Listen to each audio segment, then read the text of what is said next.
30分だったら枠閉じます。俺が来た途端、枠を閉じる宣言とは、よもやよもやだ。鬼になれ、教授俺にはお前が鬼とは思えない。何に見える？可愛い声を出そうと頑張ってる中学生だ。やめて。中学生に間違えられちゃった。予想を外すとは、柱として不甲斐なし。柱やめちまえ。ミスに対して、罰が重い。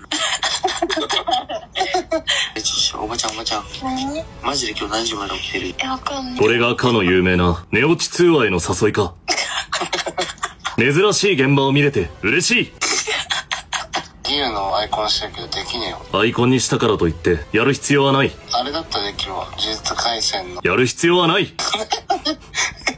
マジうまいわ。クオリティ高え。この話の弾まなさ、30分後とは言わず、今すぐ閉じた方がいいんじゃないか。